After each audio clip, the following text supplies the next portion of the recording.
अब आता है concept nomenclature system of carbon compound. Nomenclature system यानी क्या होता है, हमारे लैंग्वेज में क्या कर रहे हैं, नॉमेनक्लेचर यानी क्या होता है, नामकरण, नाम देना। नॉमेनक्लेचर का मतलब नाम देना उसको, कंपाउंड। अब इतने सारे कंपाउंड है कार्बन के, हमने देखा पहले carbon is a versatile element. क्यों वर्साटाइल है, लार्ज नंबर ऑफ कंपाउंड करने की इसकी कैपेसिटी और है ऑलरेडी, ठीक है। तो बहुत सारे कंपाउंड्स है, अब सारे कंपाउंड को नाम देना बड़ा मुश्किल हो जाता है, ठीक है। तो दो सिस्टम है, कॉमन नेम वाला सिस्टम है, इसमें कॉमन नेम है जो जनरली यूज होता है कॉमनली नेम। लेकिन कॉमन नेम में प्रॉब्लम क्या हो जाती है, कंफ्यूजन बढ़ा दो। जैसे जैसे कार्बन एटम बढ़ते जाएंगे, लिंकिंग बढ़ती जाएगी, तो कॉमन नेम में क्या होगा, वही वही रिपीट नेम आएगा लेकिन स्ट्रक्चर अलग होता जाएगा। हम एग्जांपल देखेंगे किस तरह से होगा। तो कॉमन नेम में जनरली जैसा है, ब्यूटेन है, आइसोब्यूटेन है, पेंटेन है, आइसोपेंटेन है, नियोपेंटेन है, इस तरह से हम जनरल नाम उसको देते हैं।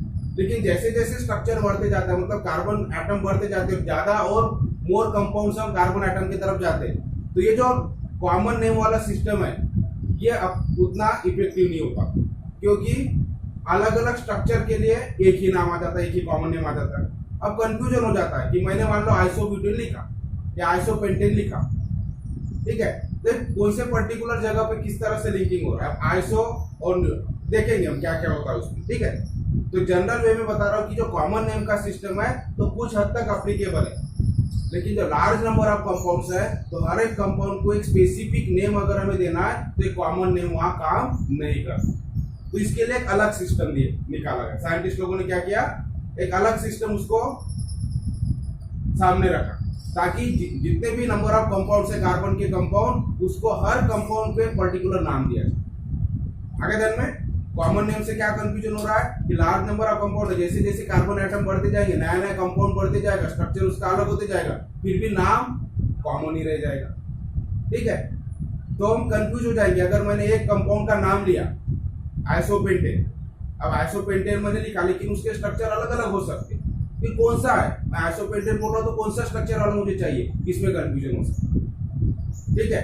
तो ये प्रॉब्लम नहीं होनी चाहिए करके एक नया सिस्टम डेवलप हुआ, उस सिस्टम को बोला जाता है IUPAC system, IUPAC system of nomenclature, ठीक है। IUPAC, तो दो सिस्टम हम पढ़ेंगे, कॉमन सिस्टम क्या होता है, कॉमनली नाम कैसे देते हैं, और क्यों हमें ये IUPAC सिस्टम देना पड़ा। IUPAC का फुल फॉर्म होता है international union for pure and applied chemistry, दिया हुआ है आपके, ठीक है। तो हम पढ़ेंगे वन बाय वन दोनों system.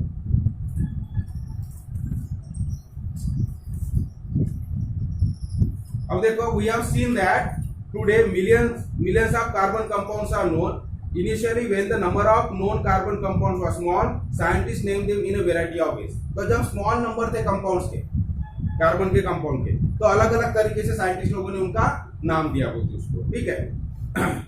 Now those names are called common names. तो ये पहले जो अलग अलग सिस्टम से हर एक साइंटिस्ट अपने हिसाब से उसको नाम देता था, तो अलग अलग उसके नाम, तो इसको क्या बोलेंगे हम, कॉमन नेम। आगे जानिए, पर्टिकुलर सिस्टम से नहीं दिया गया, कोई उसमें सिस्टम या रूल नहीं लगाया गया, कॉमनली नाम है, जैसे भी जितने कार्बन है जो भी उसके हिसाब से जो भी ग्रुप उसमें अटैच है उसके हिसाब से उसको नाम दे दिया गया, तो that they are called common names. For example, the sources of the name of the first four alkanes, namely methane, ethane, propane and butane are different. The names of the alkane thereafter were given from number of carbon atoms in them. तो ये जो methane था, ethane था, butane था, propane था, तो अलग अलग तरीके से इसको नाम दिया गया है। लेकिन अभी फिर उसके बाद में नंबर ऑफ कार्बन एटम के ऊपर उसका नाम होगा। अगर तो एक पर्टिकुलर सिस्टम नहीं था, समझ में आ रहा है, पर्टिकुलर सिस्टम नहीं था, तो एक अलग अलग हिसाब से साइंटिस्ट लोग इसको नाम दिया करते थे, उसे बोलते हैं हम common name. Two isomeric compounds having the straight chain or branch chain in their structural formula are possible for the molecular formula C4H10. अब C4H10 में दो तरह के पॉसिबल है स्ट्रक्चरल फार्मूला, ठीक है। कौन कौन से, एक ब्रांच चेन हो, एक स्ट्रेट चेन हो सकती है, या ब्रांच चेन हमने देखा था अगर 4 एटम्स कंटिन्यू में कार्बन एटम लिंक हो रहे 4, तो एक स्ट्रेट चेन भी बना सकते हैं सीधा सीधा, या एक कार्बन एटम इधर आ गया तो ब्रांच चेन भी बना सकते हैं। The difference and the interrelationship in their were indicated by the naming them as N-butane and a normal butane and I-butane and a isobutane। तो यहाँ तक समझ में आया। पहले जो सिस्टम था जिसे कॉमन नेम बोला जाता, कोई पर्टिकुलर रूल नहीं था, ठीक है। तो नाम दिए जाते थे कार्बन के कंपाउंड को, कम थे, नंबर ऑफ कार्बन कंपाउंड्स कम थे, उसको बोला जाता है, ठीक है, कॉमन सिस्टम बोला जाता है, सिस्टम ऑफ कॉमन नेम्स। तो इसमें क्या था कि जैसे जैसे समय बढ़ता गया, नए नए कंपाउंड्स आते गए, तो कार्बन कितने वो काउंट करके भी नाम देते गए। फिर और आगे बढ़े तो स्ट्रक्चर अलग अलग दिखने लगे। तो उसको फॉर एग्जांपल इस C4H10 जो होता है, ठीक है, अब इसको इसके दो स्ट्रक्चर है, एक स्ट्रेट चेन क्या हो सकता है, 4 कार्बन एटम स्ट्रेट हो गए और इधर CH इसको अटैच रहेंगे, ठीक है, इस तरह से। अब इसको क्या नाम दिया गया ऐसे कंपाउंड को जो स्ट्रेट चेन में, तो इसको नॉर्मल ब्यूट, 4 कार्बन एटम में क्या होता है, ब्यूटेन, ठीक है। अब ये नॉर्मल है मतलब स्ट्रेट चेन में, तो इसको N ब्यूटेन यानी नेचुरल ब्यूटेन ऐसा नाम दिया गया, कॉमन नेम, ठीक है। ये नेचुरल है, सीधी सीधी चेन में। अगर यही ब्रांच में हो जाता तो ठीक है, जो 4 कार्बन एटम है, आउट ऑफ 4 1 कार्बन एटम अगर कहीं और लिंक हो जाता, मान लो इधर लिंक हो गया इस तरह से, तो इस स्ट्रक्चर में और इस स्ट्रक्चर में डिफरेंस आ गया, ये हो गया ब्रांच चेन और ये हो गई स्ट्रेट चेन। आगे ध्यान में, तो इसको फिर अब इसको भी हम अगर N ब्यूटेन ही नाम देंगे तो कंफ्यूजन होगा। तो इसको क्या नाम दिया गया, आइसोमर है, ये दोनों एक दूसरे के क्या आइसोमर है। तो ये नॉर्मल हो गया है, नॉर्मल सीधा सीधा चेन में तो नॉर्मल, और अगर एक कार्बन एटम इस तरह से ब्रांच में आ जाता है तो इसको क्या नाम दिया इन्होंने, आइसो। तो आइसो ब्यूटेन। अब आइसो की जगह इसको और शॉर्ट कर दिया तो इसको क्या लिखते हैं, आई ब्यूटेन। आगे ध्यान में, आई ब्यूटेन, आई मतलब आइसो, N मतलब नॉर्मल। तो नॉर्मल है ना सीधा सीधा चेन में, ब्रांच में आ जाता है तो क्या हो जाएगा, आइसो या आई ब्यूटेन, इस तरह से। उसी तरह से पेंटेन, पेंटेन में और एक आ जाएगा। अब प्रॉब्लम क्या होती थी, अब जैसे जैसे कार्बन एटम बढ़ते जाएंगे, अब ठीक है यहाँ 4 कार्बन एटम है तो एक स्ट्रेट चेन बन गई तो उसको N ब्यूटेन देंगे, और एक ब्रांच बन गया तो उसको आइसो ब्यूटेन देंगे, दो स्ट्रक्चर पे आ गए, दो नाम से। अगर मान लो 5 कार्बन एटम है तो देखो आपकी इसमें क्वेश्चन पूछना है, use your brain power, draw the structure और formula having molecular formula C5H2, ठीक है। तो आपके बुक में यूज योर ब्रेन पावर में क्वेश्चन दिया, तो हम क्वेश्चन पहले लिख लिया और आंसर में हम डिस्कस करेंगे जो भी, ठीक है। तो इस तरह से क्वेश्चन क्या है, ड्रॉ द 3 स्ट्रक्चरल फार्मूले हैविंग मॉलिक्यूलर फार्मूला C5H2। तो C5H2 मॉलिक्यूलर फार्मूला जिस कंपाउंड का है उसका आप स्ट्रक्चर ड्रॉ करो, बोलते 3 स्ट्रक्चर, ठीक है। तो हम ड्रॉ करेंगे। सेकंड क्वेश्चन है, give the names N pentane, I pentane and neo pentane two the above 3 structure formula. तो जो भी स्ट्रक्चरल फार्मूले हम 3 ड्रॉ करेंगे उसको नाम दो, बोलते इस तरह से, ठीक है। तो N पेंटेन नॉर्मल, N यानी क्या होता है, नॉर्मल। नॉर्मल पेंटेन का मतलब क्या होगा, सारे कार्बन एटम अगर स्ट्रेट चेन में, तो स्ट्रक्चरल फार्मूला को कॉमन नेम के हिसाब से, ये हम क्या कहां पढ़ रहे हैं, कॉमन नेम किस तरह से दिया जाता था, ठीक है। तो इसको क्या बोलते हैं हम, N पेंटेन। तो इसका कॉमन नेम क्या हो गया, N पेंटेन।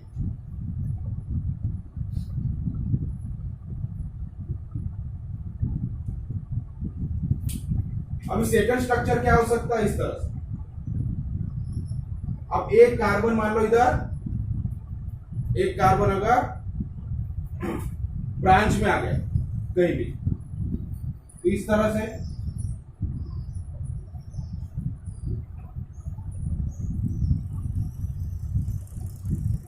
और मान लो यहां 1 2 3 4 और 5th कार्बन इधर आ गया, तो ये एक पॉसिबल स्ट्रक्चर है।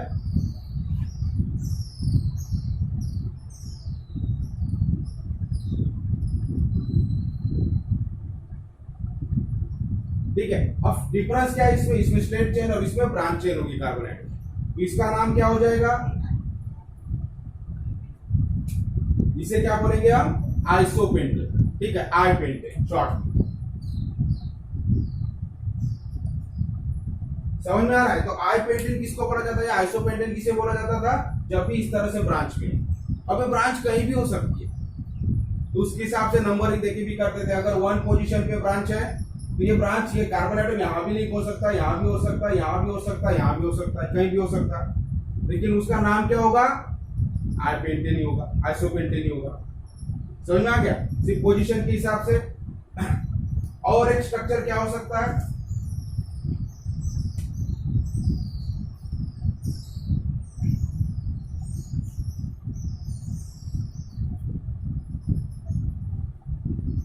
अब यहाँ 4 कार्बन एटम स्टेट चेन में और एक इधर ब्रांच में आ गया।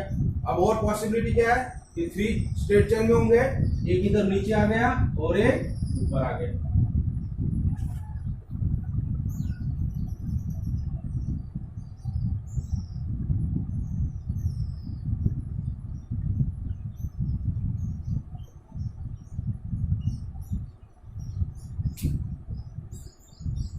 तो इसे क्या बोलेंगे हम? नियोपेंटेन।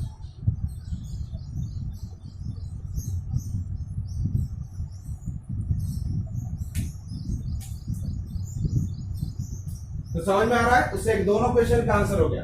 पहले क्वेश्चन में आपको पूछा है कि C5H12 जो मॉलिक्यूलर फार्मूला है उसके 3 स्ट्रक्चर ड्रॉ करो। ये 3 स्ट्रक्चरल फार्मूले हमने ड्रॉ किए। Then give the name n pentane. तो n पेंटेन नाम दो, i पेंटेन नाम दो और नियोपेंटेन नाम दो। तो n मतलब जब भी कार्बन चेन स्ट्रेट होती है तो क्या होता है? कॉमन नेम में n पेंटेन। नॉर्मल, n का मतलब नॉर्मल। जब एक कार्बन एटम ब्रांच में आ जाता है किसी भी एक साइड या ऊपर या नीचे कहीं भी, तो उसे क्या बोलेंगे हम? आई लगा देंगे, यानी iso. I stand for iso, so isopentane हो जाएगा। और जब एक ऊपर और एक 2 ब्रांच बन जाती है, जब सिंगल ब्रांच है तो आई पेंटेन, आई लग जाएगा। और जब 2 ब्रांच बन जाती है, एक ऊपर भी एक नीचे भी, एक कार्बन एटम नीचे अटैच हुआ, एक कार्बन एटम ऊपर अटैच हुआ, तो इस तरह से जो स्ट्रक्चरल फार्मूला बनता है तो उसे क्या बोलेंगे? नियोपेंटेन। तो इस तरह से कॉमन नेम दिए जाते थे बड़े। ठीक है, तो नोट कर लो ये 2 क्वेश्चन के आंसर।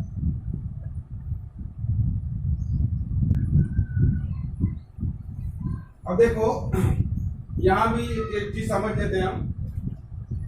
ये जो आई पेंटेन है यहां, अब ये कार्बन एटम यहां भी होगा तो उसको आई पेंटेन बोलेंगे। कार्बन एटम ये ब्रांच में इधर भी अटैच हो सकता है, इधर भी अटैच हो सकता है। तो कार्बन एटम अलग अलग जगह अटैच होगा तो स्ट्रक्चर अलग होगा, लेकिन नेम क्या हो जाएगा?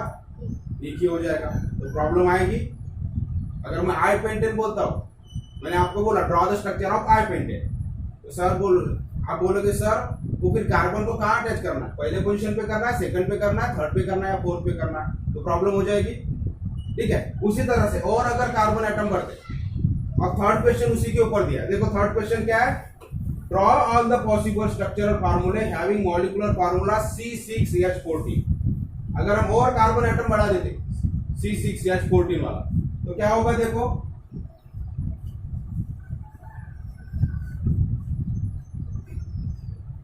तो एक स्ट्रक्चर ये हो जाएगा और एक कार्बन एटम यहां बढ़ जाएगा।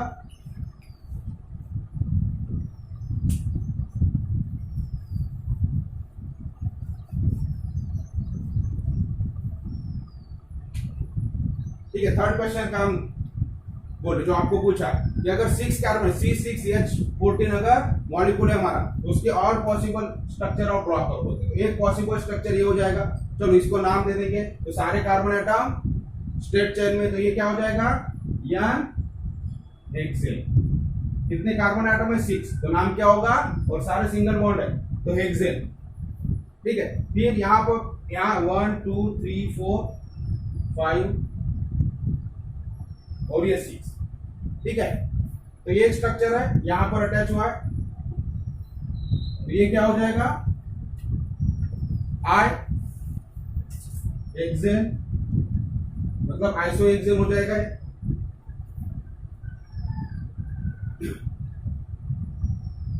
उसी तरह से यहां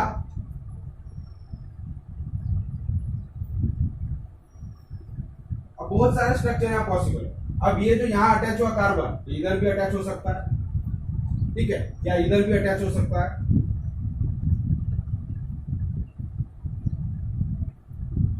अब यहां हमने सेकंड पोजीशन पे दिखा, यहां मान लो थर्ड पोजीशन पे अटैच।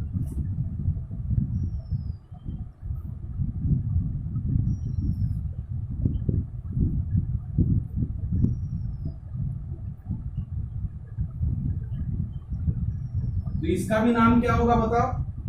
ब्रांच में एक ही साइड में ब्रांच है, वन ब्रांच है, तो क्या हो जाएगा ये i-हेक्सेन। तो इस तरह से और हम ड्रॉ कर सकते हैं, पोजीशन चेंज करते जाएंगे तो और एक स्ट्रक्चर तैयार होगा, वो भी क्या होगा i-हेक्सेन ही होगा। ठीक है, तो फोर्थ स्ट्रक्चर मान लो इस तरह से।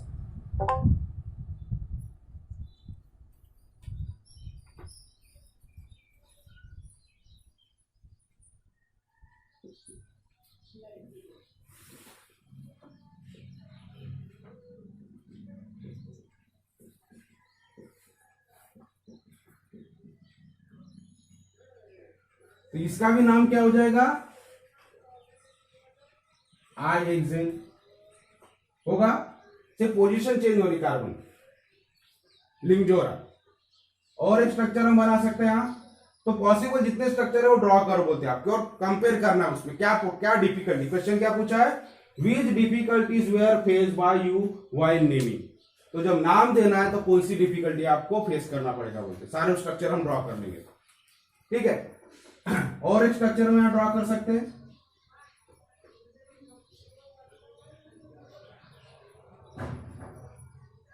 सिक्स कार्बन ही है, 1 2 3 4 5 एंड 6।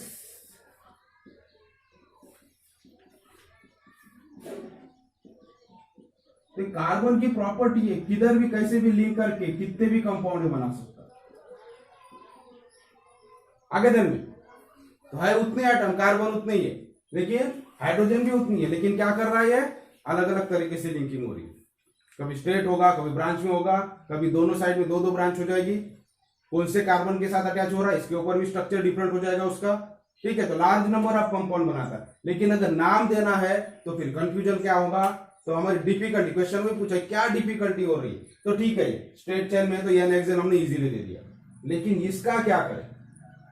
यहाँ एक ब्रांच में है, यहाँ अटैच है, तो यहाँ भी अटैच हो सकता है, इधर भी अटैच। तो हमने 2-3 यहाँ एग्जाम्पल लिए, एक यहाँ अटैच दिखा है, एक सेंट्रल एटम को अटैच दिखा है बीच में, और एक इधर अटैच दिखा है। अब ये तीनों को जब नाम देंगे तो कॉमन नेम के हिसाब से क्या होगा, आइसोहेक्सेन, आइसोहेक्सेन।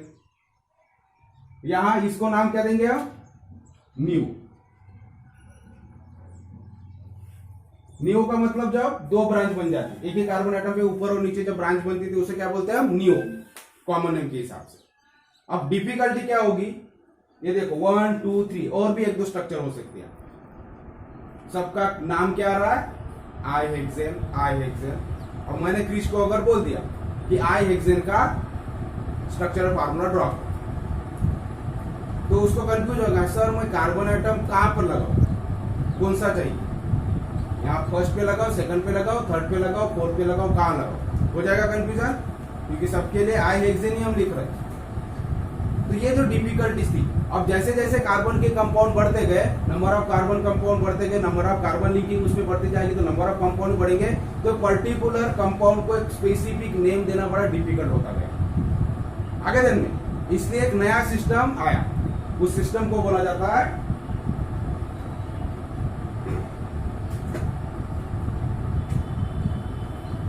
IUPAC system. ठीक है, सो IUPAC नॉमेनक्लेचर सिस्टम।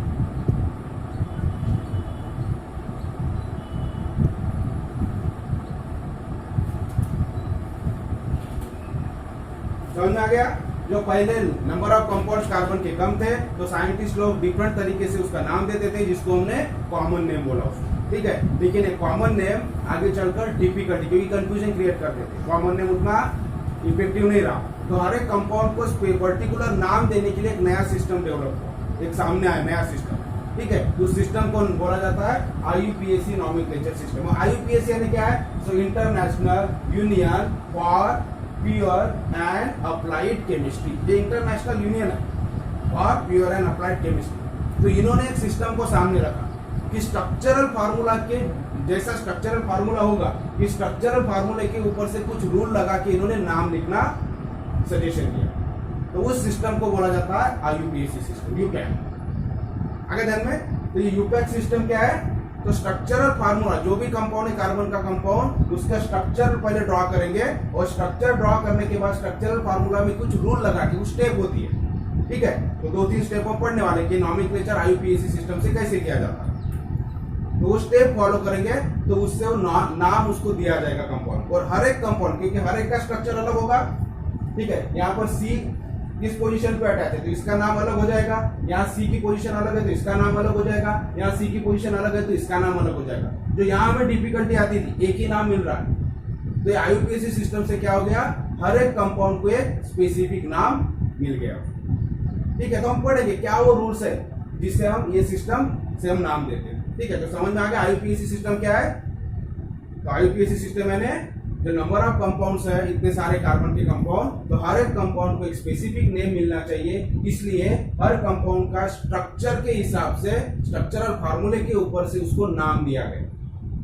ठीक है, तो ये जो सिस्टम है नाम देने का, इसे क्या बोलते हैं हम, IUPAC नॉमेनक्लेचर सिस्टम। और IUPAC का फुल फॉर्म क्या है, international union for pure and applied chemistry.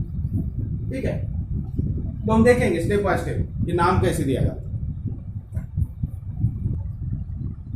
अब देखो IUPAC सिस्टम जो है नॉमेनक्लेचर का, इस तरह से किस तरह से नाम दिए जाते हैं। तो आपके सिलेबस के हिसाब से, आपके स्टैंडर्ड के हिसाब से आपको सिर्फ स्ट्रेट चेन का नेमिंग यहाँ पर दिया हुआ, फिर ब्रांच चेन में कैसे होता है, रिंग स्ट्रक्चर में कैसे नाम दिए जाते हैं, कैसे नॉमेनक्लेचर होता है, ये आप हायर स्टैंडर्ड में पढ़ोगे। ठीक है, 11-12 में आपको रहेगा। तो यहाँ हमें सिर्फ स्ट्रेट चेन कंसीडर करना। तो स्ट्रेट चेन में हम IUPAC नॉमेनक्लेचर सिस्टम से कैसे नेम देंगे किसी कंपाउंड को, देखेंगे। तो सब इसमें 3 यूनिट होते हैं। IUPAC सिस्टम में जब भी हम किसी कंपाउंड का नाम देते हैं तो कितने यूनिट्स होते हैं, मेन 3 यूनिट्स। कौन कौन से, एक होता है parent, suffix and prefix. Parent है वो पैरेंट हाइड्रोकार्बन कौन सा है, जैसा मैंने कुछ दिन पहले आपको बताया था, चार्ट बना के दिया था। 1 कार्बन एटम है मिथ, ठीक है, सिंगल बॉन्ड है तो मीथेन अल्केन ग्रुप में आ जाएंगे, डबल बॉन्ड रहे तो अल्कीन ग्रुप में, तो ANE की जगह ENE हो जाएगा। और अगर कार्बन कार्बन के बीच में ट्रिपल बॉन्ड है तो ENE की जगह YNE हो जाएगा। तो ये पैरेंट है, इसको बोलते हैं पैरेंट हाइड्रोकार्बन, मतलब कितने कार्बन एटम है इसके हिसाब से जो बॉन्ड कितने। तो अल्केन, अल्कीन और अल्काइन, ये है पैरेंट, ये हमको ध्यान में रखना। सिर्फ फर्क क्या होता है, अल्केन, अल्कीन और अल्काइन में कॉमन नेम है अल्कीन, फिर कितने कार्बन एटम इसके हिसाब से अल्केन होते हैं, अल्कीन होते हैं और अल्काइन होता है। फर्क क्या होता है, सिर्फ बॉन्ड का। 2 कार्बन एटम कहीं भी अगर 2 कार्बन एटम के बीच में डबल बॉन्ड है तो अल्कीन ग्रुप में आ जाता है, ट्रिपल बॉन्ड है तो अल्काइन ग्रुप में आ जाता है। तो ऑलरेडी हमने चार्ट वो बनाया हुआ। तो पैरेंट समझ में आ रहा है, पैरेंट हाइड्रोकार्बन यानी क्या है, हम सबसे पहली स्टेप क्या होती है इसमें नाम देने में, फर्स्ट स्टेप क्या होती है, पहले जो भी आपको कार्बन कंपाउंड दिया उसका स्ट्रक्चरल फार्मूला में ड्रॉ कर लेना। स्ट्रक्चरल फार्मूला ड्रॉ करने के बाद नंबर ऑफ कार्बन एटम्स कितने वो काउंट करना। तो नंबर ऑफ कार्बन एटम और बॉन्ड उसके हिसाब से पैरेंट नाम देना। अगर सिंगल बॉन्ड है तो अल्केन ग्रुप का आ गया, फिर कितने कार्बन एटम है फाइंड करना। मान लो 5 कार्बन एटम है और सभी कार्बन एटम में सिंगल बॉन्ड है, तो क्या बन जाएगा, पैरेंट नेम पेंटेन। ठीक है, समझ में आ गया पैरेंट नेम, तो ये हो गया पैरेंट नेम। अब अगर इसमें अब आगे हमें नाम देना, मान लो कोई भी फंक्शनल ग्रुप उसमें अटैच है, अब आगे किसका नाम होगा, फंक्शनल ग्रुप का। मान लो उसमें ऑक्सीजन वाला ग्रुप होगा अटैच, या हाइड्रोजन वाला होगा, या नाइट्रोजन वाला ग्रुप होगा, जो भी हेटेरो एटम उसमें अटैच है। तो हमने देखा अलग अलग फंक्शनल ग्रुप होते हैं, तो अलग अलग फंक्शनल ग्रुप के हिसाब से हमें इसमें फिर ऐड करना होता है। तो कुछ जो फंक्शनल ग्रुप है वो कहाँ लगता है, प्रीफिक्स। प्रीफिक्स का मतलब क्या होता है कि पैरेंट जो हमारा हाइड्रोकार्बन है, पैरेंट नेम जो है उसके पहले, प्रीफिक्स यानी पहले लगा, बिफोर। ठीक है, और सफिक्स का मतलब होता है बाद में लगा। तो जो भी ग्रुप उसको अटैच है, मेन हमारा हाइड्रोकार्बन एक होता है। ठीक है, तो मेन हाइड्रोकार्बन जो होता है वो 3 तरह के हो सकते हैं, उसको पैरेंट हाइड्रोकार्बन बोलते हैं। वो अल्केन ग्रुप का हो सकता है, वो अल्कीन ग्रुप का हो सकता है, या अल्काइन ग्रुप का। तो ये हो गया पैरेंट हाइड्रोकार्बन, समझ में आ गया। फिर पैरेंट हाइड्रोकार्बन का नाम देने के बाद कौन सा ग्रुप अटैच है उसके हिसाब से कुछ ग्रुप को हम पहले नाम देते हैं और कुछ ग्रुप को हम बाद में लगाते हैं, सफिक्स लगाते हैं। तो पहली स्टेप समझ में आ गई, यह है पहली स्टेप नाम देने की। अब देखो आपकी बुक में कुछ एग्जांपल दिए हुए, ये नोट कर लो। There are 3 units in the IUPAC system of any carbon compound, parent, suffix and prefix. तो पैरेंट की पोजीशन होगी यहाँ, प्रीफिक्स का मतलब होता है पहले लगाना, पैरेंट नेम के पहले, और सफिक्स का मतलब होता है पैरेंट नेम के बाद लगाना। तो ये बेसिक चीज है। और हम स्ट्रेट चेन पढ़ रहे, सिंपल वाला, हम ब्रांच चेन का भी नहीं पढ़ेंगे और रिंग चेन की स्ट्रक्चर नहीं पढ़ेंगे, और हायर क्लास में पढ़ेंगे। तो नोट कर लो। अभी हम देखेंगे आपकी बुक में जो एग्जांपल दिए हैं उसको डिस्कस कर लेंगे हम।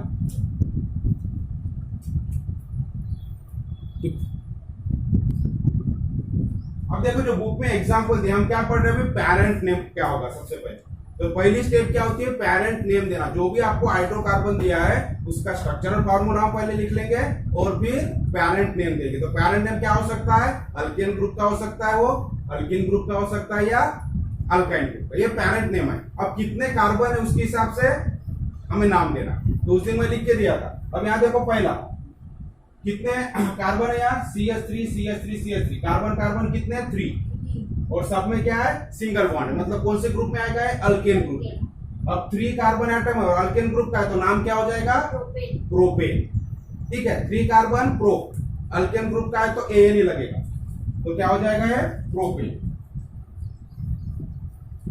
समझ में आ गया। पेरेंट नेम दे रहे हैं पूरा कंपाउंड। अब ये तो ठीक है, यहाँ पे पूरा नाम ही हो गया इसका प्रोपेन। अब यहाँ OH ग्रुप इसको अटैच है, दिख रहा है CH3 CH2OH, लेकिन पूरा नाम देने के पहले हम क्या करेंगे, पेरेंट नेम पहले देंगे। सबसे पहली स्टेप हम फर्स्ट स्टेप देख रहे हैं, पेरेंट नेम दे लीजिए। ठीक है, so step 1, so giving parent name.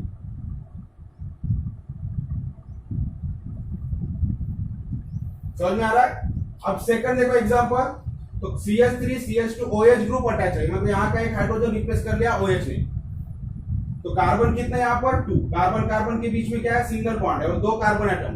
अब 2 कार्बन एटम है, सिंगल बॉन्ड है, कौन से ग्रुप का सिंगल बॉन्ड है, तो अल्केन ग्रुप का है। ठीक है, और 2 कार्बन एटम है तो इसका नाम क्या हो जाएगा, 1 कार्बन को मीथेन बोलते हैं, 2 कार्बन को इथेन, तो क्या होगा ये इथेन। सिमिलरली यहाँ CH3 CH2 और कौन से ग्रुप ने इसको रिप्लेस किया, यहाँ का एक या COH, कौन सा ग्रुप है ये, कार्बोक्सिलिक, ये अल्कोहल ग्रुप है, फंक्शनल ग्रुप, ये कार्बोक्सिलिक एसिड ग्रुप। तो कितने कार्बन है, C 3 कार्बन दिख रहा है और यहाँ भी सिंगल बॉन्ड है, यहाँ भी सिंगल बॉन्ड है, तो दोनों तीनों कार्बन सिंगल बॉन्ड से अटैच है। तो 3 कार्बन है, सिंगल बॉन्ड है, तो फिर से इसका नाम क्या होगा, पेरेंट नेम प्रोपेन। समझ में आ रहा है। उसी तरह से CH3 CH2 CH2 CHO group, CHO group यानी कौन सा होता है, अल्डेहाइड ग्रुप। यहाँ फंक्शनल ग्रुप लगे, यहाँ OH ग्रुप लगा है या COH लगा है, यहाँ CHO ग्रुप। तो सारे ग्रुप आपको ध्यान में रखना है, फंक्शनल ग्रुप जो हम पढ़े हैं। ठीक है, तो अल्डेहाइड ग्रुप उसको अटैच है, लेकिन हम कार्बन कार्बन चेन देखेंगे तो C सिंगल बॉन्ड से अटैच है सभी। तो कितने कार्बन हो गए, 4।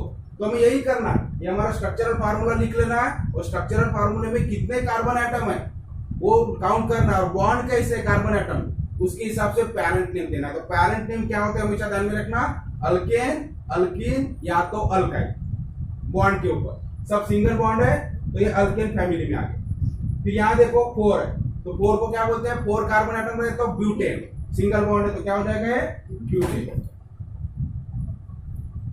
अब यहाँ जाओ CH3 CH double bond CH2 है। अब यहाँ क्या आ गया, 3 कार्बन एटम तो है लेकिन पहले 2 में सिंगल बॉन्ड है, इसमें डबल बॉन्ड है। अब डबल बॉन्ड जब आता है तो कौन से ग्रुप में आ गया, वो अल्कीन ग्रुप में आ गया। ठीक है, अब कितने कार्बन है, 1 2 3, तो नाम क्या हो जाएगा, प्रोपीन हो जाएगा। ठीक है, 3 कार्बन है, सिंगल बॉन्ड है तो प्रोपेन अल्केन ग्रुप में आ जाता है, और डबल बॉन्ड है तो अल्कीन ग्रुप में, तो क्या हो जाएगा प्रोपीन, EN हो जाएगा, ANE के जगह। समझ में आ रहा है पेरेंट नेम। उसी तरह से यहाँ CH3 C triple bond CH हो गया, तो 3 कार्बन है 1 2 3, लेकिन पहले 2 में सिंगल बॉन्ड है और दूसरे 2 कार्बन एटम के बीच में ट्रिपल बॉन्ड है। तो फिर से कार्बन कितने हैं, 1 2 3। अब 3 कार्बन है मतलब क्या होना चाहिए, प्रो, रूट वर्ड हमारा क्या होना चाहिए, प्रो। और कौन से ग्रुप में आ गया, अल्काइन, क्योंकि ट्रिपल बॉन्ड है तो क्या हो जाएगा, प्रोपाइन हो जाएगा। तो ये प्रो को क्या लगा देना है, वाइन, प्रोपाइन, ट्रिपल बॉन्ड है इसलिए, तो इनको बोलते हैं parent name. Alkane, alkane group का हो चाहे अल्किन ग्रुप का हो या अल्काइन ग्रुप, सिर्फ बॉन्ड के ऊपर, तो ये हो गया पेरेंट नेम। अब इसको आगे सेकंड स्टेप आता, ठीक है, ये आधा नाम हो गया हमारा, जैसा कि OH ग्रुप है, अभी OH ग्रुप का हमने कुछ मेंशन ही नहीं किया यहाँ पर, तो पूरा नाम हो गया क्या नहीं, तो पेरेंट ग्रुप का। अब सेकंड स्टेप जो होती है, ये जो पेरेंट हमने लिख लिया, तो या तो सफिक्स लगाएंगे या प्रीफिक्स लगाएंगे। जो भी ग्रुप अटैच है उसका नाम एक तो सफिक्स से लगाया जाता है या प्रीफिक्स से। फिर कौन से ग्रुप को हम सफिक्स से लगाएंगे और कौन से को प्रीफिक्स से, इसका भी रूल है। तो सेकंड स्टेप में हम क्या करेंगे, जो भी फंक्शनल ग्रुप अटैच है उसका नाम। तो हमेशा ध्यान में रखो, जो हैलोजन ग्रुप होते हैं, हैलोजन वाले जो फंक्शनल ग्रुप होते हैं, मतलब क्लोरीन, क्लोरीन, ब्रोमीन, आयोडीन, ये कहाँ प्रीफिक्स लगाया जाता है। प्रीफिक्स यानी पेरेंट नेम के पहले। समझ में आ गया? तो उसको शॉर्ट में लिखते हैं। क्लोरीन को क्लोरीन पेंटेन नहीं लिखेंगे, क्या लिखेंगे, क्लोरो। क्या हो जाएगा ग्रुप का नाम, क्लोरो, ब्रोमो, आयोडो। समझ में आ गया? तो ये सब प्रीफिक्स हमें लगाना। प्रीफिक्स कब लगाते ध्यान में रखो, जब भी हैलोजन लगा होता, यहाँ पर कोई फंक्शनल ग्रुप जब हैलोजन होगा, हैलोजन मतलब क्लोरीन, क्लोरीन, ब्रोमीन, आयोडीन, ये जब लगे होंगे तो हमें नाम देते वक्त पैरेंट हाइड्रोकार्बन जो भी हमने लिखा, पहले पैरेंट हाइड्रोकार्बन का नाम लिख लेंगे, उसको प्रीफिक्स लगाएंगे। प्रीफिक्स का मतलब होता है पहले, और लगाते वक्त हमें क्या लगाना है, क्लोरीन है तो क्लोरो, ब्रोमीन है तो ब्रोमो, आयोडीन है तो आयोडो। ठीक है, इस तरह से। तो ये हो गया। और बाकी जो फंक्शनल ग्रुप है बचे हुए हैलोजन छोड़ के, तो उसके लिए हम सफिक्स लगाते हैं। जो पेरेंट वर्ड है उसके सामने क्या लगाएंगे, सफिक्स। समझ में आ रहा है? अबे क्लोरीन, क्लोरो अगर देखो जैसा कि CH4 क्या होता है, मीथेन। अगर इसका एक हाइड्रोजन Cl ने रिप्लेस कर लिया तो CH3Cl हो जाएगा। इसका नाम क्या हो जाएगा, क्लोरोमीथेन। और पेरेंट हाइड्रोकार्बन क्या है, मीथेन। पेरेंट हाइड्रोकार्बन क्या है, मीथेन, एक ही कार्बन है, मीथेन। अब कौन सा ग्रुप इसको अटैच हो गया, क्लोरीन ग्रुप। तो क्लोरीन ग्रुप का नाम देते हो किधर लिखेंगे, सफिक्स नहीं लगाएंगे, प्रीफिक्स लगाएंगे। और इसको कैसे लिखते हैं हम, क्लोरोमीथेन। तो ये हो गया IUPAC ने, क्लोरोमीथेन। ठीक है। उसी तरह से अगर प्रोपेन में कहीं लगा हुआ तो प्रोपेन का फार्मूला क्या है, CH3 CH2, यहां CH3 के जगह क्या हो जाएगा, CH2Cl, मतलब एक हाइड्रोजन Cl ने रिप्लेस कर लिया। आगे चल में तो ये अभी क्या हो जाएगा, क्लोरो। तो क्लोरीन ग्रुप यहां आ गया, इसलिए क्या हो गया ये क्लोरो। तो पेरेंट नेम क्या है, 1 2 3 है, तो प्रोपेन होगा। सिंगल सिंगल बॉन्ड है, कार्बन कार्बन, तो पेरेंट नेम प्रोपेन, और इसके पहले क्या लग जाएगा, क्लोरो। तो हमेशा ध्यान में रखना, जब भी हैलोजन वाला होता, अगर यहाँ ब्रोमीन होता तो क्या होता, यहाँ क्या हो जाता, ब्रोमो। अगर यहाँ आयोडीन होता तो आयोडो, प्रोपेन। समझ में आ गया? तो इस तरह से नाम दिया जाता। ये हो गई सेकंड स्टेप। अब अगर मान लो दूसरे ग्रुप है, अब दूसरे ग्रुप कौन कौन से है, अल्कोहल ग्रुप है, अल्डिहाइड ग्रुप है, कार्बोक्सिलिक एसिड ग्रुप है, ईस्टर ग्रुप है, ईथर ग्रुप है, और अमाइंस है। ठीक है। तो ये सारे ग्रुप जब अटैच होते हैं तो कब हम लिखते हैं उसका नाम, सफिक्स लगा। ठीक है। उसका भी शॉर्ट में, जैसा इसका क्लोरीन है तो क्लोरो कर दिया, वैसे अल्कोहल ग्रुप है तो हमें क्या करना है, सफिक्स लगाना है आगे भी। और सफिक्स लगाते हो क्या करना है, एक ई को रिप्लेस कर लेना। आखिरी वाला जो ई होता है हर एक में, पेरेंट नेम हमने लिख लिया, तो पेरेंट नेम में क्या होगा, जैसा कि ये है CH3, यहाँ अल्कोहल ग्रुप है, तो सेकंड स्टेप में पढ़ रहे, सेकंड स्टेप पे ये ग्रुप का नाम देना होगा। तो ग्रुप का नाम हमेशा ध्यान में रखो, अगर हैलोजन है तो वो सब प्रीफिक्स लगता है, और अगर हैलोजन छोड़ के बाकी ग्रुप है तो कहां लगेगा उसका नाम, सफिक्स, यानी पेरेंट हाइड्रोकार्बन के सामने। अब ये पेरेंट हाइड्रोकार्बन क्या है, इथेन।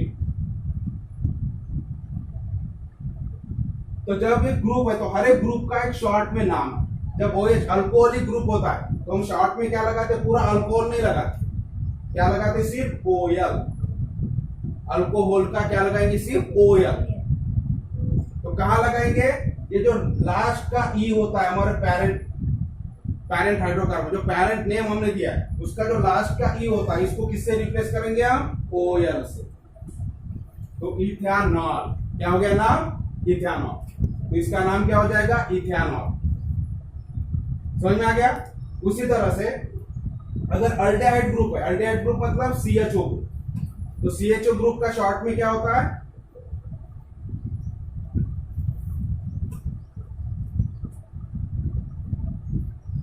OH ग्रुप का शॉर्ट नेम क्या होता है? OL लगता है। ई को रिप्लेस करके, हमेशा ई को रिप्लेस करना। जब भी सफिक्स लगाते हैं तो ई को रिप्लेस करेंगे, और जब प्रीफिक्स लगाते हैं तो कुछ रिप्लेस नहीं करना, सिर्फ इधर शॉर्ट में लिखना है। ब्रोमीन है तो ब्रोमो, क्लोरीन है तो क्लोर, ठीक है। लेकिन जब सफिक्स लगाते हैं बाकी ग्रुप के लिए तो शॉर्ट में आता है उसका नाम। अब अगर CHO ग्रुप है, अल्डेहाइड ग्रुप, तो अल्डेहाइड ग्रुप का क्या होता है? AL लगता है, आल। ये ध्यान में रखो। OH ग्रुप है तो OL लगे, अल्कोहल, आखिरी का OL लगे। CHO ग्रुप है तो अल्डेहाइड, AL लगे, पहले के दो अक्षर के, अल्डेहाइड, AL, ठीक है, लास्ट में। अगर COH ग्रुप है, मतलब कौन सा ग्रुप है ये? कार्बोक्सिलिक एसिड ग्रुप, तो क्या लगता है आगे? Oic acid. क्या लगेगा? Oic acid. ये जो ई होता है इसको रिप्लेस कर लेंगे तो ओइक एसिड। अब यहाँ एग्जांपल हमने ये देखा, तो इसका नाम क्या बन गया था कि ई को रिप्लेस कर लेंगे किससे? OL से, क्योंकि OH ग्रुप है। कौन सा ग्रुप है ये? इथेनॉल, सॉरी अल्कोहल वाला। तो यहां से नाम क्या हो गया ये? इथेनॉल, ठीक है। अगर अल्डेहाइड ग्रुप है तो क्या लगाते हैं हम? AL। अब अल्डेहाइड ग्रुप देखो यहाँ पर, तो CH3, इसका पेरेंट नेम है ब्यूटेन, तो पहले हम ब्यूटेन लिख लेंगे, और ये जो ई है इसको किससे रिप्लेस करेंगे आप? AL से। तो OL रहा तो अल्कोहलिक ग्रुप, AL रहा तो अल्डेहाइड, ब्यूटानॉल। क्या होगा ये? ब्यूटानॉल। और कार्बोक्सिलिक एसिड अगर ग्रुप है, जैसा कि यहां दिखा, तो पेरेंट नेम क्या है? ब्यूटेन, तो ब्यूटेन लिख लेंगे। अब इस ई को रिप्लेस कर लेना है सफिक्स लगा के, तो क्या लगाएंगे? Oic acid. तो क्या हो जाएगा ये? Butanoic acid. समझ में आ गया कैसे नाम देते फंक्शनल ग्रुप का? तो इस तरह से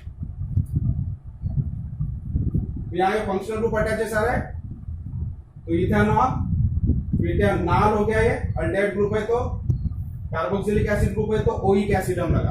तो आपको ये सब ध्यान में रखना, छोटी छोटी बात, ठीक है। Nomenclature IUPAC system. अब ये फिर भी पूरा नाम नहीं हुआ, ठीक है। पहला हमारा काम क्या है? पेरेंट हाइड्रोकार्बन लिखना। फिर अगर हैलोजन वाला ग्रुप है, सेकंड स्टेप में हम क्या करते हैं? अगर हैलोजन वाला ग्रुप अटैच है तो उसका शॉर्ट में प्रीफिक्स लगा, पेरेंट हाइड्रोकार्बन के पहले प्रीफिक्स लगाएंगे। और अगर हैलोजन को छोड़ के दूसरे ग्रुप है फंक्शनल ग्रुप, तो क्या करेंगे? जो पेरेंट हाइड्रोकार्बन है उसको सफिक्स लगाएंगे, और सफिक्स शॉर्ट वाला वर्ड होता है। तो कौन कौन से है? अल्कोहल के लिए OL लगाया जाता है, अल्डेहाइड के लिए AL लगाया जाता है, कार्बोक्सिलिक एसिड के लिए ओइक एसिड लगाया जाता है, ठीक है। शायद आपके बुक में इधर दिया होगा, ये दिया हुआ, देखो ये जो है पेज नंबर 122 में आपको एक चार्ट दिया हुआ, टेबल दिया हुआ, इसमें सब मेंशन किया हुआ। So functional group condense name, तो OH अल्डेहाइड ग्रुप है, सॉरी अल्कोहल ग्रुप है तो OL लगाते। Cl में क्लोरो लग गया, ब्रोमो, ये हैलोजन है सारे। CHON कौन सा ग्रुप है? अल्डेहाइड, तो AL लगेगा। COH कौन सा ग्रुप होता है? कार्बोक्सिलिक एसिड ग्रुप, तो वहां क्या लगेगा? Oic acid. Amine, NH2 group अगर अटैच होता है तो उसको क्या लगाएंगे? अमाइन। और CO ग्रुप अगर अटैच होता है तो ON ही लगेगा, ठीक है। अगर CO ग्रुप होता है अटैच,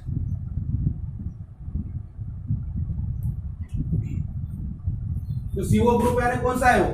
कीटोन, ठीक है। तो कीटोन ग्रुप अगर अटैच होता है तो क्या होगा? वो ON ही लगेगा, मतलब E को रिप्लेस करेंगे हम ON से।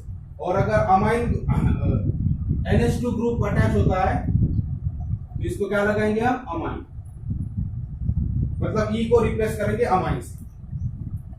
समझ में आ रहा है? तो इस तरह से सेकंड स्टेप हमारी पूरी हो जाती है नाम देने की। अब बच गई थर्ड स्टेप। अब थर्ड स्टेप में हम क्या करते हैं? क्यों पर्टिकुलर अभी शो करना है हमें कि चलो ठीक है इथेनॉल, ब्यूटानॉल, ये तो हो गया, लेकिन ये फंक्शनल ग्रुप कौन से कार्बन पे अटैच है ये हम नंबरिंग करते, तो हमारा पूरा नाम पूरा हो जाता है। क्योंकि अलग अलग पोजीशन पे हो सकता है, ये CHO ग्रुप ये वाले कार्बन से भी अटैच हो सकता है, बीच में भी अटैच हो सकता है, इधर भी अटैच हो सकता है, तो स्ट्रक्चर अलग होगा। तो पर्टिकुलर कौन से जगह पे अटैच है तो उसको नंबरिंग दिया जाता है। ये हो गई हमारी फाइनल स्टेज नाम देने। तो नंबरिंग कहां से करेंगे? अब यहां देखो, अब Br ग्रुप यहाँ अटैच है, तो हमेशा ध्यान में रखना है कि नंबरिंग किधर से स्टार्ट करना है, कि जहां जो फंक्शनल ग्रुप अटैच है उसको मिनिमम नंबर मिलना चाहिए। अब इसको दो तरीके से हम स्टार्ट कर सकते हैं, नंबरिंग यानी कार्बन एटम को नंबर देना, थर्ड स्टेप में। तो पहली स्टेप हो गई पैरेंट नेम लिखना, सेकंड स्टेप हो गई जो भी फंक्शनल ग्रुप अटैच है उसके हिसाब से एक तो सफिक्स लगाना है, प्रीफिक्स लगाना। प्रीफिक्स लगाते हैं हम सिर्फ हैलोजन फैमिली के लिए, और सफिक्स लगाते हैं बाकी सारे ग्रुप के लिए। ये वाले शॉर्ट फॉर्म में लिख दीजिए, ये सारे लगाते हैं। हम स्टेप चेन की बात करें, ठीक है, रिंग स्ट्रक्चर नहीं और ब्रांच स्ट्रक्चर। अब थर्ड स्टेप, फाइनल स्टेप आती है नाम देने की, कि फंक्शनल ग्रुप कौन से पोजीशन पे। तो पोजीशन यानी कार्बन एटम को नंबर देते हैं। अभी नंबर कौन से भी एंड से हो सकता है, दो एंड है, इधर का एक एंड है और इधर का एक एंड। तो इधर से स्टार्ट करेंगे तो 1 2 3 हो जाएगा, और इधर से स्टार्ट करेंगे तो 1 2 3 हो जाएगा। अब स्टार्ट किधर से करना, यहाँ कंफ्यूजन हो सकता है कि इधर वाले कार्बन एटम को पहले ले या इधर वाले को पहले ले। तो हमें किधर से स्टार्ट करना है, जिधर में फंक्शनल ग्रुप अटैच होता है उस फंक्शनल ग्रुप को कम से कम नंबर मिलना चाहिए। आगे दिन में फंक्शनल ग्रुप का नंबर जहां भी अटैच, यहाँ फंक्शनल ग्रुप कहाँ अटैच है, ये वाले कार्बन एटम, ठीक है। तो ये कार्बन एटम को क्या होना चाहिए, मिनिमम नंबर। जहां पर फंक्शनल ग्रुप अटैच है उस कार्बन एटम को मिनिमम नंबर मिलना चाहिए। ऐसे हमें नंबरिंग करना। तो हम इधर से करने के बजाय कहां से करेंगे नंबरिंग, इधर से नंबरिंग करेंगे, क्योंकि फंक्शनल ग्रुप कहाँ अटैच है, इस कार्बन के पास। तो ये हो गया फर्स्ट पोजीशन, यहाँ मैं ऊपर लिख लेता हूँ। तो फर्स्ट कार्बन एटम, ये सेकंड कार्बन एटम और ये थर्ड कार्बन एटम। अब इसका नाम क्या हो जाएगा, तो ये पोजीशन हमें दिखा, ठीक है। तो पोजीशन दिखाते हुए हम क्या करेंगे, अब ये क्लोरोप्रोपेन, यहां तक हम पहुंचे थे सेकंड स्टेप में। पहली स्टेप में हमने सिर्फ प्रोपेन लिखा, पैरेंट नेम। दूसरे हमने देखा कि ये यहाँ मानो Cl है। दूसरे स्टेप में हमने देखा फंक्शनल ग्रुप कौन सा है, Cl है, तो हमने क्लोरो लगा दिया। अब तीसरी स्टेप, फाइनल स्टेज में क्या करेंगे, ये Cl कौन से पोजीशन पे अटैच है उसका पोजीशन लिख लेंगे। तो यहाँ क्या आ जाएगा 1, कौन से पोजीशन पे Cl 1 पोजीशन, कौन से कार्बन एटम को अटैच है, जो फर्स्ट पोजीशन पे, तो उसकी सिर्फ पोजीशन दिखाएंगे। यानी ये पूरा क्लियर कर देता है 1 क्लोरोप्रोपेन, इसका मतलब क्या होगा, फर्स्ट कार्बन एटम को क्लोरीन ग्रुप अटैच है। आगे जानिए, तो ये हो गया फाइनल नेम 1 क्लोरोप्रोपेन, ये हो गया IUPAC सिस्टम का फाइनल नेम। आगे जान में, तो इस तरह से 3 स्टेप में हम नाम देते हैं। उसी तरह से इधर आ जाओ, example CH3 CH2 CH2 CH2, ये कौन सा ग्रुप है, अल्डेहाइड ग्रुप है। फिर से हम नाम, अभी नंबरिंग किधर से करेंगे, इधर से नंबरिंग नहीं करेंगे। जहां पर ये अल्डेहाइड, जहां पर भी फंक्शनल ग्रुप अटैच है उस कार्बन एटम को मिनिमम नंबर मिलना चाहिए, छोटे से छोटा नंबर मिलना चाहिए। समझ में आ गया। अब इसलिए इसको नंबर 1 देंगे, इसको 2 देंगे और इसको 3 देंगे। तो इसका नाम क्या हो गया था, पहले कहा देखिए हमने ब्यूटानॉल, अब ब्यूटानॉल हो गया था। लेकिन ये जो अल्डेहाइड ग्रुप है कौन सी पोजीशन है, 1 पोजीशन पे, फिर नाम पोजीशन के साथ होगा। तो इसका नाम क्या हो जाएगा, ब्यूटाइल।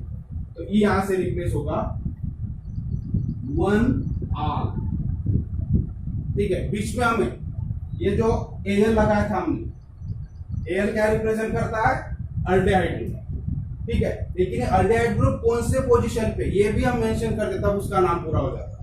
तो ब्यूटेन जैसा का वैसा, फिर Al की पोजीशन, अल्डेहाइड ग्रुप की पोजीशन बता रहे, तो कहां पर है ये, फर्स्ट पोजीशन। तो बीच में हम क्या देंगे, डैश, ठीक है, एक डैश देंगे, पोजीशन लिखेंगे, फिर डैश देंगे और फिर से Al लगाएंगे। तो ब्यूटेन और Al के बीच में पोजीशन बता देंगे। तो ब्यूटानॉल 1R हो गया, ठीक है। सो ब्यूटेन 1R, ये हो गया कंप्लीट नेम, ये वाले कंपाउंड, ठीक है। CH3 CH2 CH2 CH2, commonly से क्या बोलेंगे हम, ब्यूटानॉल। और प्रॉपर इसमें क्या हो जाएगा, वो ब्यूटान 1R, ठीक है।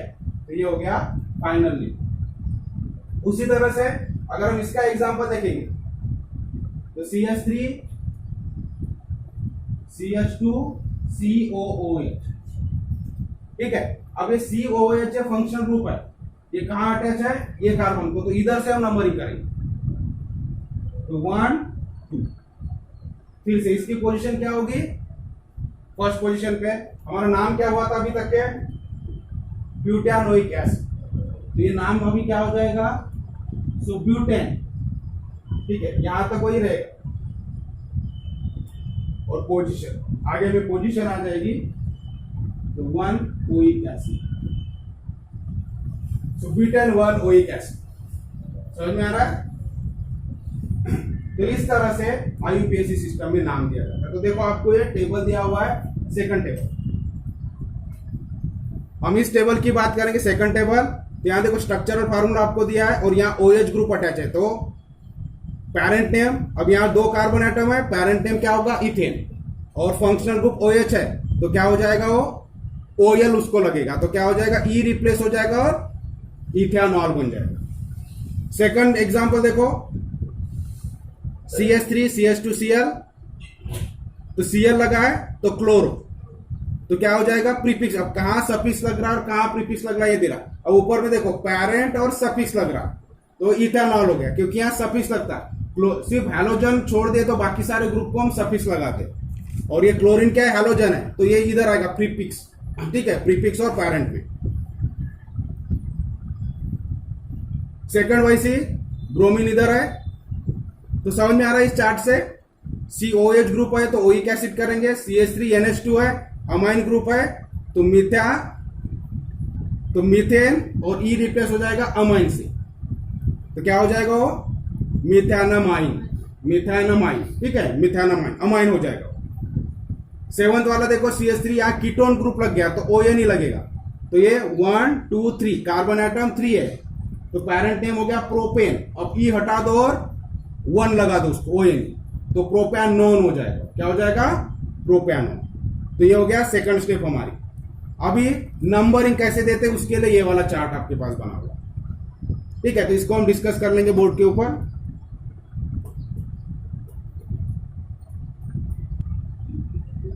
ठीक है, यहाँ पर 2-3 एग्जांपल तो हमने देख लिए। OH ग्रुप है तो इथेनॉल हो गया, तो यहाँ कार्बोक्सिलिक एसिड ग्रुप है, अल्डिहाइड ग्रुप है। अब 1-2 एग्जांपल देख लेंगे। कीटोन ग्रुप रहा तो क्या नाम होगा और NH2 ग्रुप रहा तो क्या नाम होगा। ठीक है, तो आपके बुक में जो दिया है देखो, CH3 अगर स्ट्रक्चरल फार्मूला है CH3 NH2, अब कौन सा ग्रुप यहाँ अटैच है, NH2, मतलब अमाइन ग्रुप, इसको अटैच अमाइन ग्रुप बोलते। ठीक है, तो CH3 मतलब एक ही कार्बन एटम है, तो पेरेंट नेम क्या हो जाएगा, मीथेन। पेरेंट नेम क्या होगा, मीथेन, एक ही कार्बन एटम है। अब मीथेन को कौन सा ग्रुप अटैच है, अमाइन ग्रुप, तो जब भी अमाइन ग्रुप अटैच होता है तो हमें क्या लगाना पड़ता है, अमाइन, तो किसको रिप्लेस, सफिक्स लगाना है। हमेशा ध्यान में रखो, क्लोरीन क्लोरीन क्लोरीन ब्रोमीन, इनको छोड़ के, हैलोजन को छोड़ के बाकी सारे जितने भी फंक्शनल ग्रुप है वो सफिक्स ही लगाना। ठीक है, तो अमाइन की जगह E को यहाँ रिप्लेस कर लेंगे, और NH2 है, अमाइन ग्रुप है तो इसको अमाइन कर लेंगे, तो क्या हो गया है, मिथेनामाइन।